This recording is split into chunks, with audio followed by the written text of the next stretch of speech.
Salut mes petits tourteaux, avant de commencer ma chronique sur les jeux de mon enfance Part 2, je tenais à vous souhaiter une heureuse année 2020, tous mes vœux de bonheur et évidemment une excellente santé. J'en profite également pour remercier tous mes chers abonnés et tous ceux qui suivent la chaîne de près ou de loin. Chaîne qui fête ses 4 ans car oui, j'ai ouvert la chaîne, je me rappelle, le 31 décembre 2015. Et je salue aussi tout particulièrement l'ami Renaout avec qui j'ai passé une excellente journée il y a 2 jours. On est allé faire les emplettes au Game Spirit, la boutique de rétro gaming à Lyon, et c'était encore une superbe journée. Renaout, je te salue et je te dis à très bientôt. Et maintenant, on va démarrer la chronique et je vais vous parler des jeux Distinctive Software INC. Ce qui a fait que DSI s'est révélé au monde, enfin selon moi en tout cas. Donc la sortie des Test Drive bien évidemment, Test Drive 1 sorti en 87, donc dans sa première version sur Apple II qui était vraiment un exploit total quoi. Vraiment, faire tourner Test Drive 1 sur Apple II c'était bluffant quoi. Ensuite sortira Test Drive 2 en 89 sur à peu près tous les supports possibles de l'époque, donc Amiga, CPC, Commodore C64, PC, Mac, Mega Drive, Super Nintendo et MSX. Toujours dans les simulations de course sont sortis le fameux Grand Prix Circuit et la simulation de course de moto The Cycle. Il y a eu aussi plein d'autres jeux qui m'ont moins marqué en fait, du genre Hardball qui était un jeu de baseball. Alors moi les jeux de sport américains je m'en fous un peu. Et ensuite au début des années 90, DSi se sont mis à la 3D. Alors ils ont sorti 4D Sport Driving, 4D Sport Boxing, 4D Sport Tennis et aussi le Test Drive 3. Que j'ai acheté, mais pas de bol, mon PC n'étant pas assez puissant, et ben du coup, Test Drive 3 pour moi il m'a pas marqué du tout. Tous les jeux en 3D de Distinctive Software, ben hélas, je me suis pas étendu sur le sujet, je les ai très peu connus. En revanche, ceux auxquels j'ai joué tant et plus, pour lesquels j'ai dû harceler mon père pour qu'il me prête son PC à l'époque, bah, ce sont évidemment les Test Drive. J'ai commencé à jouer. Alors c'était après l'Apple II en fait. J'ai jamais vu Test Drive sur Apple II à l'époque. Je l'ai vu bien plus tard. Maintenant que j'ai mon Apple II et tout, j'ai pu le voir et vraiment je confirme, je valide, c'est une prouesse technique. Mais à l'époque, j'y jouais sur le PC, donc le Test Drive. Mais alors j'ai harcelé mon père pour qu'il me laisse ça et là 1 heure pour pouvoir y jouer.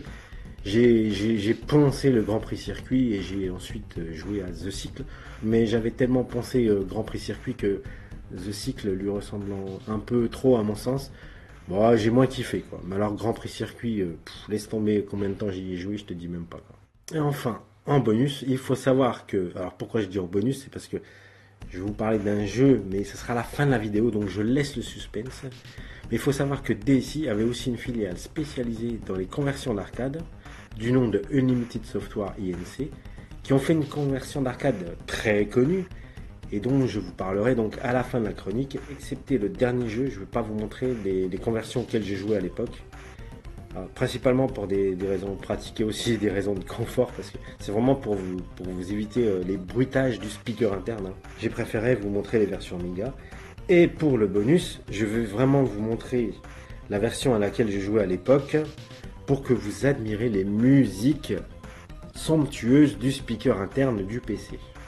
Et franchement, je vous souhaite bon courage. Allez, c'est parti, on commence les jeux de DSi par Test Drive 1 sur Amiga.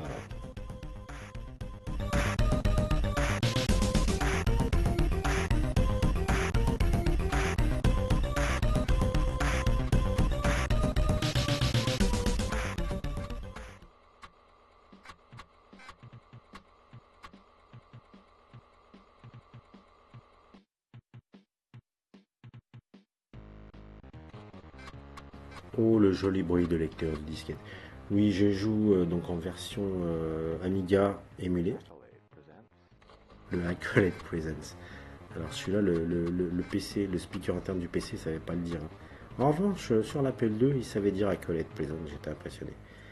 Et donc là, on joue sur Amiga parce que, bah voilà, franchement, d'un point de vue sonore, c'est quand même plus agréable.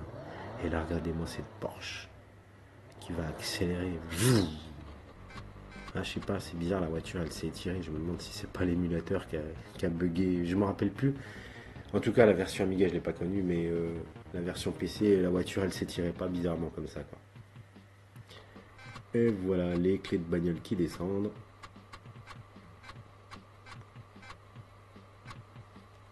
Alors, je suis dans le top. Ouais, j'ai dû réviser. Pour les besoins de la vidéo, j'ai dû réviser un peu, donc du coup, j'ai fait une ou deux parties. Et voilà, donc les credits, c'est Distinctive Software, INC, Vancouver. Voilà, donc c'est une société canadienne qui était créée en 82. Donc au début édité par Accolade, et après par Brandeboard, je crois. Et après, c'était racheté par EA. Et voilà, et alors là, on a le choix du véhicule. Alors, on avait des belles bagnoles, et ça aussi, ça nous faisait rêver pour l'époque. Je crois que c'est un des. Alors, moi, personnellement, il y avait évidemment Outrun qui était sorti sur bande d'arcade, qui n'était pas sorti en 87 encore sur les différents supports PC, enfin ordinateur et compagnie. Mais en 87, c'est la première fois qu'on me donne l'occasion de conduire une Ferrari Testarossa, une Porsche, une Lotus, tu vois. La Lotus de James Bond, quoi, tu vois, avec Timothy Dalton, quoi. Truc de ouf, quoi. Oui, parce qu'il n'avait pas une Jag, Timothy Dalton. La Lamborghini Countach avec ses portes qui s'ouvrent là bizarrement et tout. Non, mais trucs de dingue. Mais de mémoire, alors je crois qu'il reste encore une bagnole. Ouais, c'est la Corvette.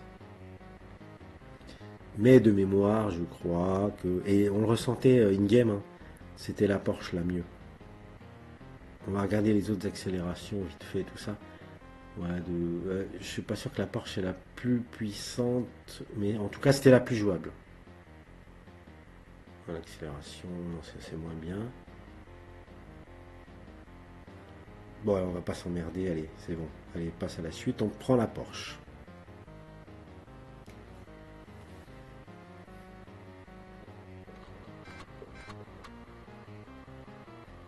Et on va se retaper un petit coup de lecteur de disquette, car l'émulateur émule très bien le lecteur de disquette, hein. Il n'y a pas à chier et vous allez en profiter un petit peu.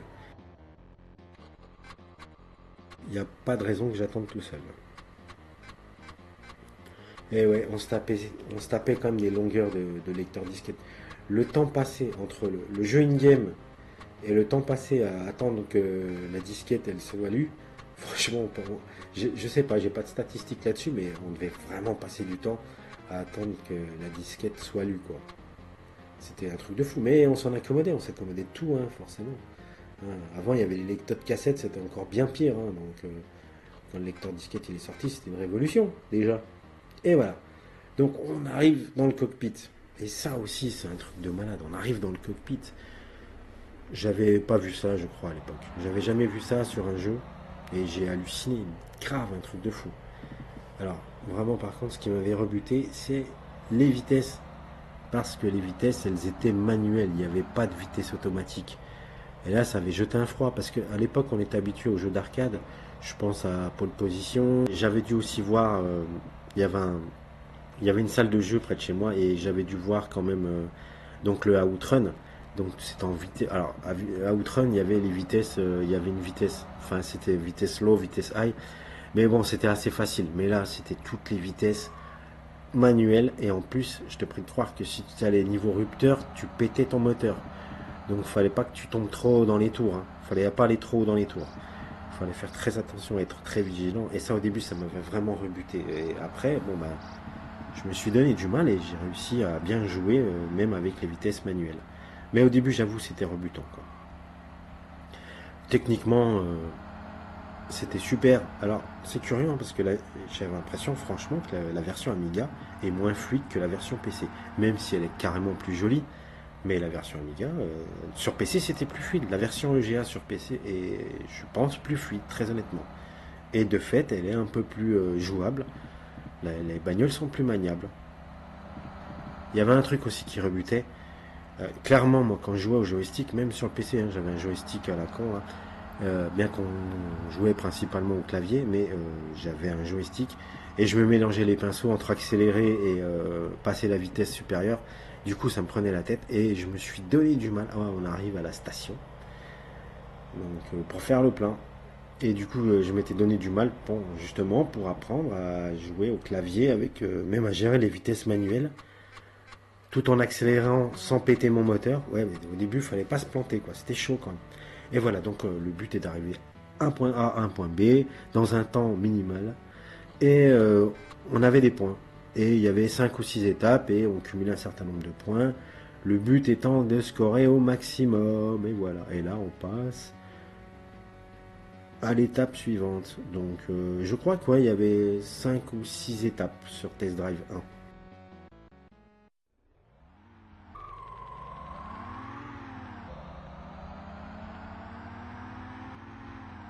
Alors, vous avez vu, petite singularité là, subitement, il y a un oiseau qui nous a chié sur le pare-brise. Mais c'est la vérité. Ou une mouche qui s'est écrasée. À vous de voir, je sais pas. Alors, il y avait ça comme singularité. Il y avait des petits trucs qui s'écrasaient sur le pare-brise. Il y avait ça qui était marrant et il y avait aussi le radar. On avait un détecteur de radar et les flics pouvaient nous doubler. Et là aussi, c'était la première fois dans un jeu vidéo, je pense, qu'on se prenait une amende. Voilà. Donc il fallait soit semer les flics, soit ralentir quand ils nous voyaient, et aller à une vitesse raisonnable pour pas qu'ils nous pénalisent. Mais en général, si vous les croisiez et qu'ils faisaient demi-tour, ils faisaient péter la sirène et tôt ou tard ils vous rattrapaient. Il fallait vraiment être un tueur pour pas qu'ils vous rattrapent. C'était faisable, hein. C'était faisable, j'y arrivais quand même de temps à autre. Voilà. Et ouais, ben voilà. Pour moi, c'était. Alors, ouais, il n'y a pas tellement de relief. Hein, vous voyez, ça monte, ça descend un tout petit peu. Mais même ça aussi, le relief. Ça a démarré sur Test Drive 1. Il est léger, mais des fois, il y en a un petit peu. Pour l'époque, c'était vraiment impressionnant. Par contre, il y avait un truc, et Test Drive 2 s'est amélioré, vous le verrez tout à l'heure. Quand on se mange le ravin, bon, ben, le pare-brise éclate. Hein, il n'y a pas de chute vertigineuse ou quoi que ce soit. À l'époque, c'était bon, un petit peu chaud, peut-être techniquement à faire sur les machines de l'époque. Test Drive 2 s'est amélioré dans ce sens-là. Là, je suis à fond de quatrième. Sur la Porsche, il n'y a pas de cinquième.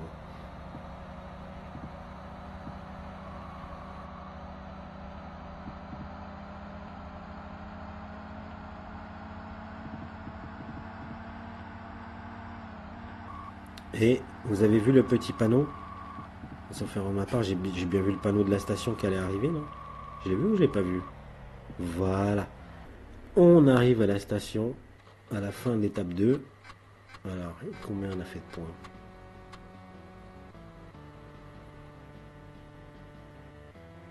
Lecteur des disquettes.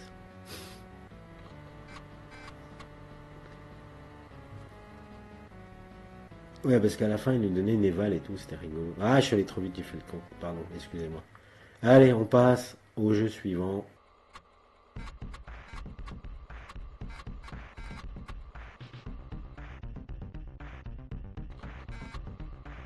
Accolade presents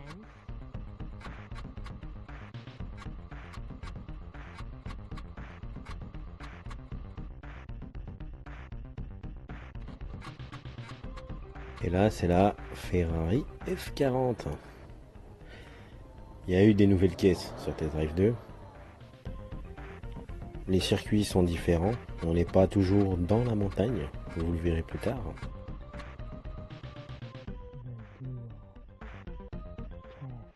Test Drive 2 The Duel. Pourquoi The Duel? Je vais vous expliquer de quoi il en retourne. Vous allez comprendre tout de suite.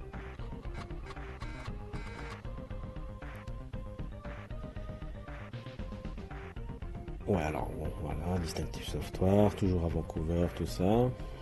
Ok. Belle musique, hein, n'est-il pas? La musique de Test Drive 2, franchement, c'était la classe. C'est celle que je vous ai mis en préambule de la vidéo. Alors pourquoi The Duel? Parce que vous pouvez jouer contre l'ordinateur. Donc soit on joue en mode contre la montre, soit contre l'ordi. Là on va choisir la voiture de notre opposant.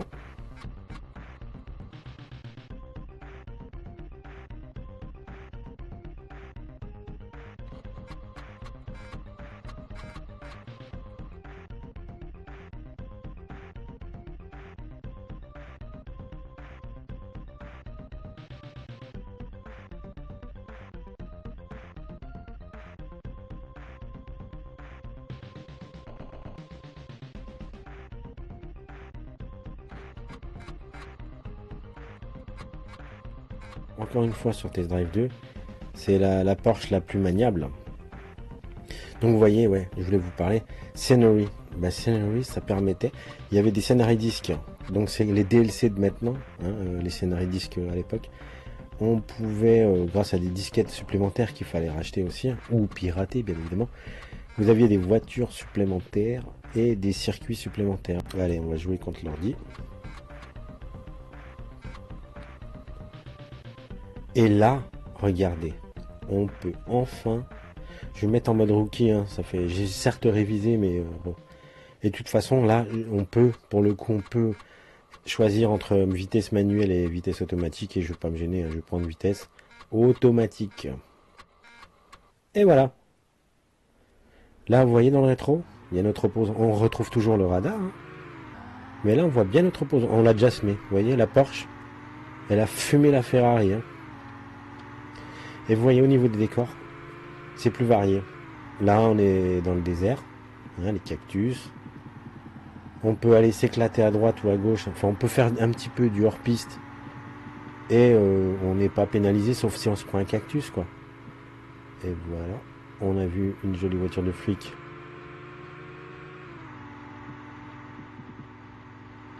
Et regardez le relief.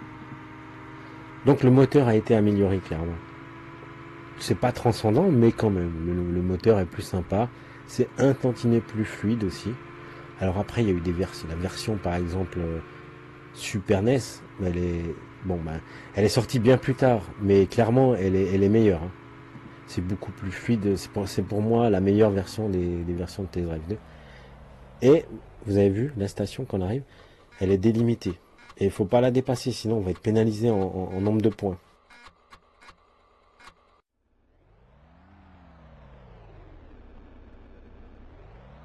Donc on arrive à la première étape, et à chaque fois, en fait, ça c'était bien aussi, c'est qu'on gagne une vie. À chaque fois qu'on arrive à une étape sain et sauf, sans s'être mangé au moins une seule fois, et ben on gagnait une vie à chaque fois. Ça c'était cool. Et toujours pareil, il y avait une petite évaluation, une mec qui nous disait si, enfin l'ordinateur nous disait si on avait bien conduit ou pas, en fonction du temps réalisé. Et là on retrouve la montagne sur le flanc de gauche, mais on n'est pas encore sur le flanc de droite, on n'est pas encore ravin, au niveau ravin, quoi. Hein.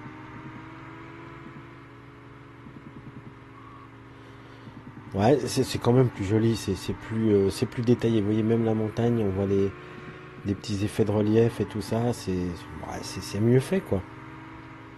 C'est plus varié. Moi, j'ai surkiffé Test Drive 2. J'ai même préféré Test Drive 2 après, une fois que j'ai eu. Avec le recul, je préfère Test Drive 2 à Test Drive 1. Test Drive 1, c'est vraiment la simulation assez dure, hyper réaliste, vitesse manuelle. Là, c'était quand même un peu plus fun. Faut reconnaître. Et bon, c'était plus varié, du coup, j'ai vraiment aimé, quoi. J'ai adoré, quoi. Un gros virage à droite. Ouais, fallait pas aller fricoter sur la bordure de gauche. Hein. Des fois, il y a des voitures qui déboulaient de n'importe où. Ouais. Il fallait être très vigilant. Et voilà, la station, on y arrive. Non, clairement, c'était plus fun que la version première du nom. Mais nous sommes 2 ans plus tard. Hein. Ils ont eu le temps de faire évoluer le moteur et tout, et ils ont réussi. Hein. D'ailleurs, la presse a été très élogieuse concernant Test Drive 2. Il y a eu des bons retours de la presse. Donc voilà, j'ai pas perdu une fois, j'ai gagné une vie supplémentaire. Bon, là, on est en rookie. Hein. Là, il dit que je suis dans le livre des records. Yes.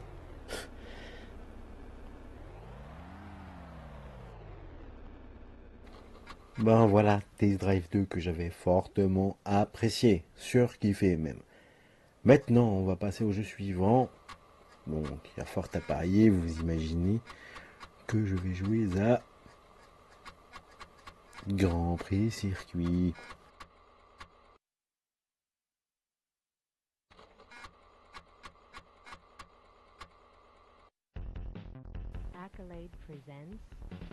Mais quelle voix sensuelle n'est-il pas? Grand Prix Circuit. Donc, sorti en 88-89, à cheval sur 2 années. Donc après Test Drive 1, mais avant Test Drive 2.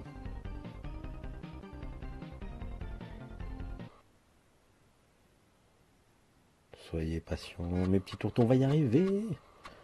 Ah, c'est dur les lecteurs de disquettes. Hein. Et voilà, et là on se retrouve donc sur une interface somme toute classique pour un jeu de course de Formule 1. Donc The Pack Race, donc le championnat, single race, le niveau de difficulté et on choisit notre circuit. Donc j'ai pris en 3 tours, hein, parce que si je merde au démarrage, ça me permettra de me rattraper par la suite. Et on va prendre quoi comme circuit? C'est vraiment les circuits officiels. Hein.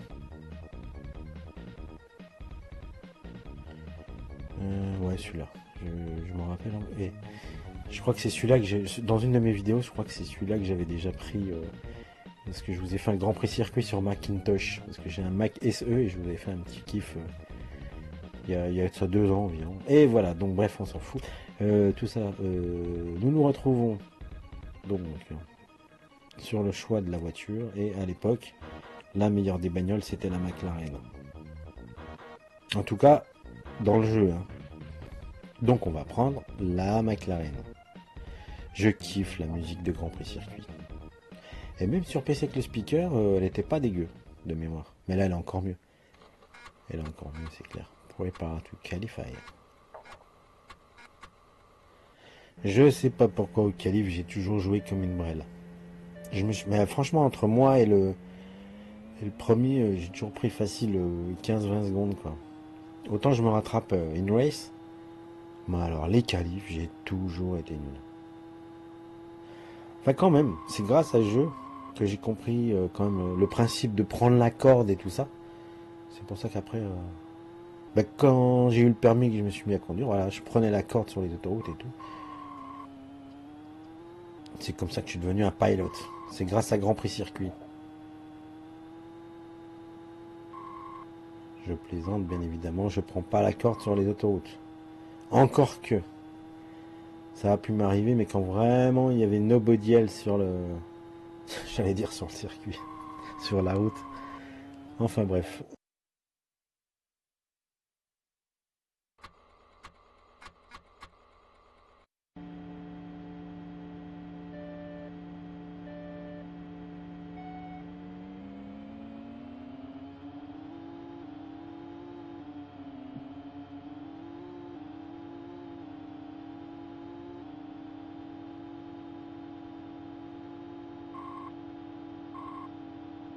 Là, faut pas déconner parce qu'en fait, dès que tu prends une voiture, tu te touches une caisse, c'est foutu.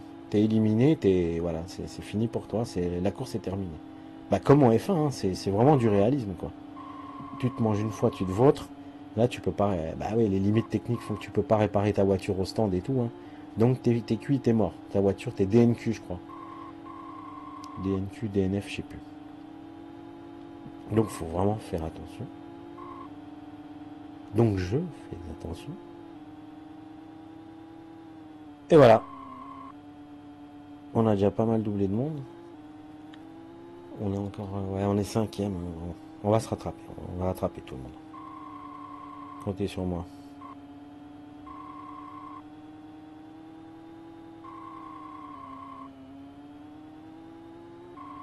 Autant pour moi. Je crois pas que c'est le circuit que j'avais joué sur la version Mac. Le but c'est le podium. Hein. Faut pas déconner là. Gros virage. Fallait bien doser ça, le ralentissement et tout. C'était quand même tendu. Hein. Vous pouvez vite aller dans le décor. Par contre, quand on est dans le décor, bah là, on s'écrasait pas, quoi. On faisait pas tête à queue, quoi que ce soit. On pouvait, fallait revenir sur l'asphalte. Mais voilà, clairement, on n'endommageait pas le véhicule, quoi. Alors peut-être en niveau de difficulté plus fort. Et j'avoue, j'étais bon, mais en fait, je dis que j'étais bon. Oui et non, parce que j'étais bon, mais en rookie. Et je crois que j'ai jamais joué en vitesse manuelle, donc. Mais par contre, j'ai même joué les différents niveaux tant qu'on était vitesse automatique, quoi. Mais en manuel, ouais, c'est pas la peine, quoi. Ça enlève tout le fun. Au clavier, ça enlève tout le fun. Il y a trop de touches à appuyer en même temps, il faut trop de coordination, c'est chiant. On a vu au loin, je vais pas tarder à rattraper certains concurrents. On les voit, on les voit, on les voit. Allez, encore un tour. Je vais le faire mon podium ou quoi là? Allez, c'est bon, 4.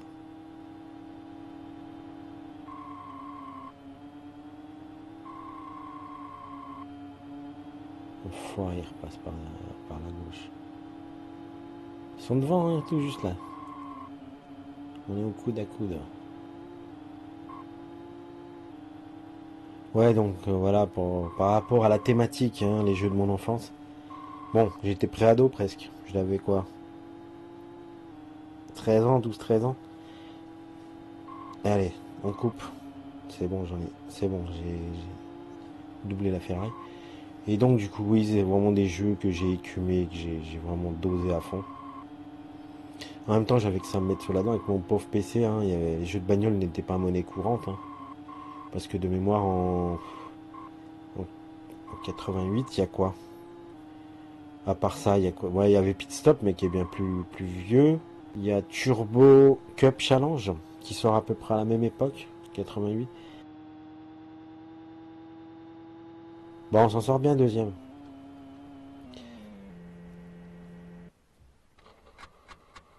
Et Turbo Cup, je sais pas pourquoi j'ai pas aimé. J'ai largement préféré celui-là. Pourtant, les graphismes étaient sympas de Turbo Cup, mais non, j'ai pas kiffé du tout. C'est marrant parce qu'il a été lauréat Tilt d'Or 88 Turbo Cup, mais j'ai pas aimé, j'ai largement préféré sans comparaison Grand Prix Circuit, c'est clair. Allez, on va se taper le podium. Et c'est pas les noms, hein. C'est pas les noms officiels. Autant c'est les circuits officiels, mais c'est pas les noms des coureurs de l'époque, quoi. Des pilotes de F1. C'est du random. Allez, on passe au jeu suivant. Bon, bah du coup, vous avez deviné de quoi il va s'agir. Il s'agit de The Cycle.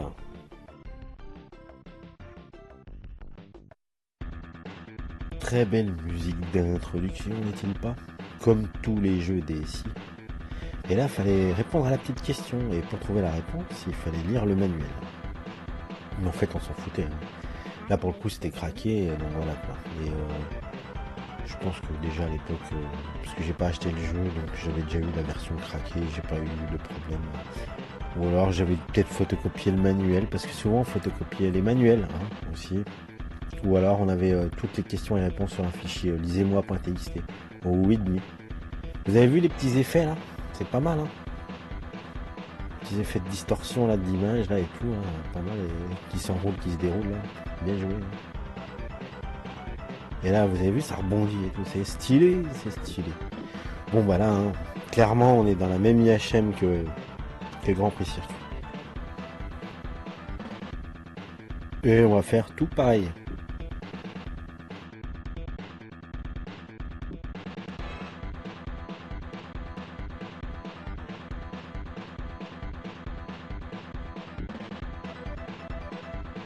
Je sais pas, on prend quoi, une 250 ou une 500?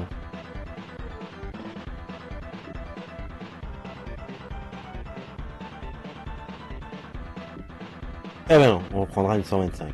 Allez hop. Ouais, ils sont vraiment amusés à faire des effets de rebond, tout ça. Comme les démo makers en fait, mais bon. On va prendre le Grand Prix de France. Mais après une game, bon, on s'en fout un peu de tout ça.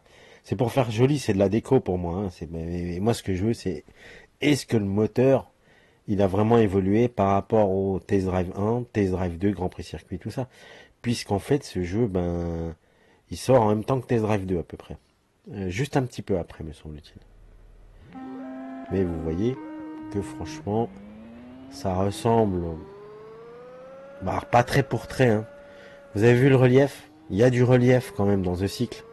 Il y en a beaucoup plus que dans le Grand Prix Circuit. Mais le moteur est quasiment le même. Hein. On coupe. Hop. Ah, il y a quand même une belle descente. Hein. Ouais. Ouais. Le dénivelé est pas très important, mais ça reste une descente. On ralentit, je vais m'éclater.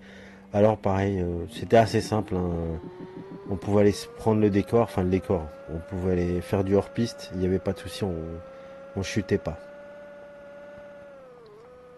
Bon, ça, c'était assez simple. Mais par contre, évidemment, on ne pilote pas une moto comme on piloterait une voiture, une Formule 1. Et là, pour le coup, c'était pas vraiment le même gameplay que Grand Prix Circuit. Heureusement d'ailleurs. Mais bon, clairement pour moi, c'est pas le titre qui m'a le plus emballé. Hein, parce que ça ressemblait quand même pour moi trop à Grand Prix Circuit.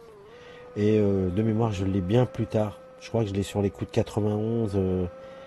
Entre temps, j'ai vu Lotus sur Amiga chez un voisin. Donc, vous voyez, bon, j'ai même vu, je crois que je vois Outrun. Bon, ok, c'est de la simulation. C'est de l'arcade et je vois Outrun sur Mega Drive. Bon, là, je suis moins inspiré quand même.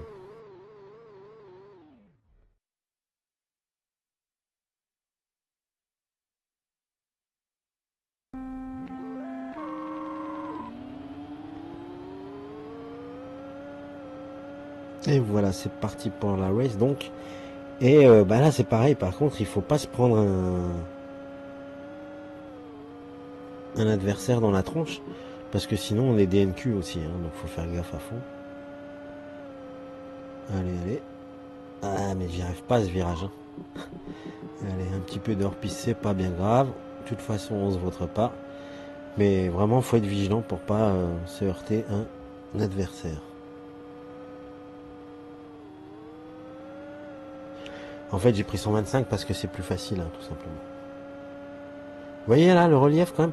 Donc en ça, le moteur est mieux fait. C'est plus réaliste que Grand Prix Circuit.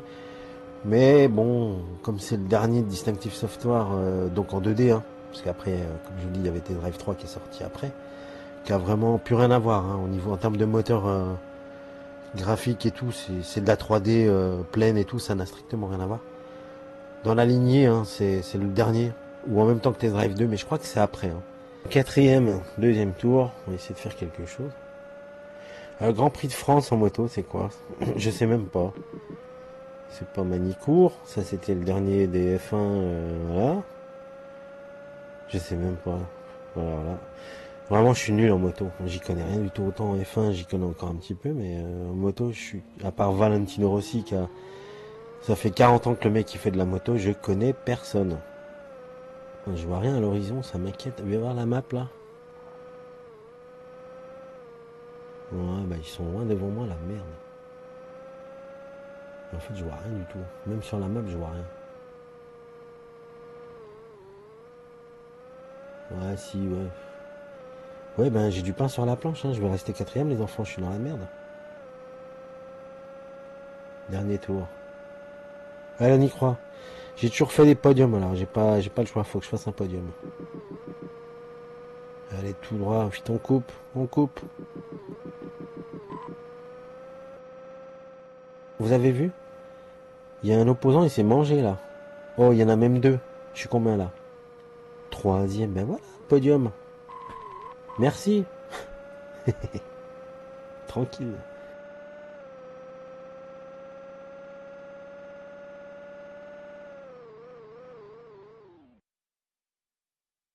Et voilà, troisième. Donc je sauve l'honneur, hein, voilà.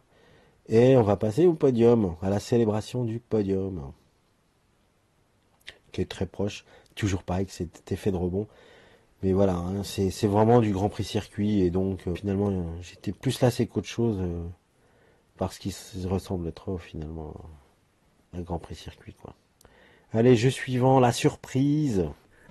Outrun sur PC. Et celui-là aussi, j'y ai joué, mes amis, mes petits tourteaux, j'y ai joué. Et pourquoi je vous en parle? Parce que c'est développé par USI, donc la filiale qui développait les jeux d'arcade pour DSi. Voilà. Enfin, qui développait les conversions d'arcade. Et donc là, vous avez une conversion d'arcade de Outrun pour PC. C'était rare d'avoir des conversions d'arcade sur le PC.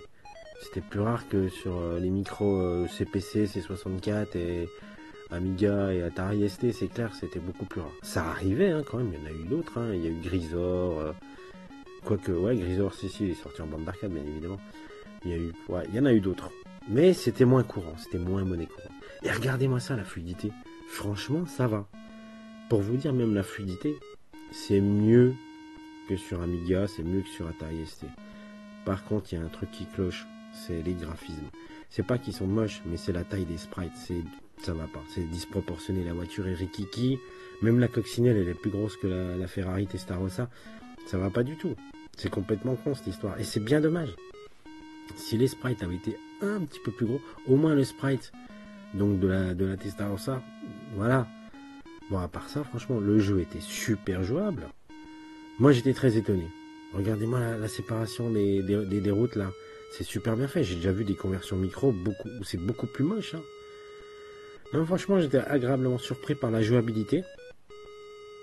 Et ce qui m'a vraiment, du coup, un peu rebuté, c'était la taille du sprite principal, du protagoniste, enfin de la bagnole, et aussi la difficulté du jeu. Parce que c'était trop simple. D'habitude, on gueule parce que c'est trop dur, mais là c'est l'inverse, et c'est aussi chiant parce que bon, si tu finis le jeu en 5 minutes, première partie, et c'est presque le cas, hein. Bon, c'est dommage. Mais sinon, voilà, j'ai été agréablement surpris parce qu'à l'époque, en termes d'animation, bon, il y avait des jeux qui étaient semblables, hein, mais voilà, c'est pas la pire des versions Outrun qui m'a été donné de voir en tout cas. Et oui, pour le coup, j'y ai joué. J'ai même fini, du coup, je me suis tapé le circuit A, B, C, D. Voilà, j'ai joué, j'ai vraiment essayé de tout voir ce qui était possible de voir, quoi. D'ailleurs, mon ami Renaout, qu'est-ce qu'il en pense de cette version PC? Lui qui a testé toutes les versions existantes. Je pense pas qu'il ait testé celui-là, il me semble pas. Et il a testé bien évidemment la version Amiga, la version CPC. Mais la PC, voilà.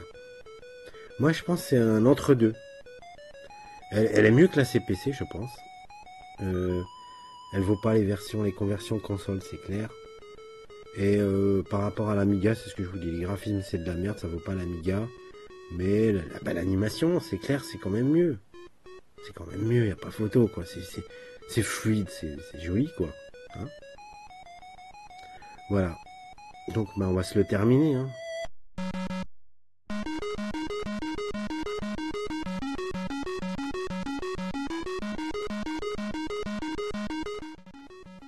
Allez, c'est le dernier.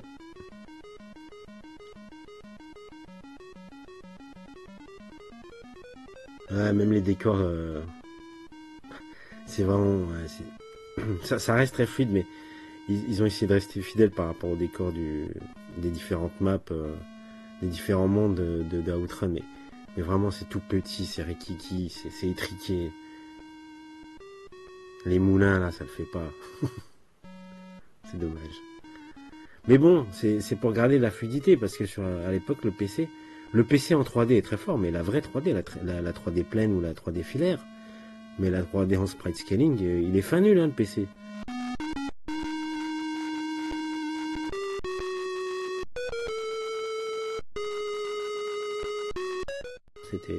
Donc là, c'est le dernier. Stage 5. Et le chip Intel, à l'époque, il est pas fort. Il y a rien qui gère la gestion des sprites et tout. Et en ça, quand même. Et je crois que la presse lui avait pas donné une note trop dégueulasse. Hein. De mémoire, titre, je lui avais donné un 13 sur 20. Et pour les jeux d'action à l'époque, 13 sur 20 pour un PC, c'était pas mal du tout. Hein. Parce que souvent, elle se prenait des grosses tôles, les conversions des jeux PC chez Tilt. Elle se prenait des sales notes. Hein. Un petit 13. Voilà.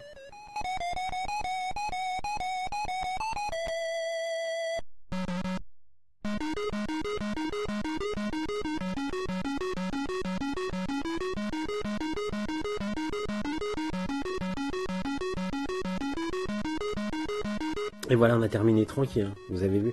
Et c'est ça, c'est dommage. Parce que c'était trop facile. Mais voilà, Outrun sur PC, développé par USI, la filiale de DSI, qui faisait les conversions arcade. Et voilà, et là on voit la roadmap. Et j'ai fait le parcours D. Il y en avait, ça allait jusqu'à eux, j'avais oublié. Et je suis premier. Oh oh, c'est pas beau ça. Voilà mes petits tourteaux, j'en ai terminé pour les jeux DSI. Je vous réitère mes voeux de bonheur, de santé pour l'année 2020. Je vous fais des gros bisous et je vous dis bye bye. Salut les tourteaux. Bye bye.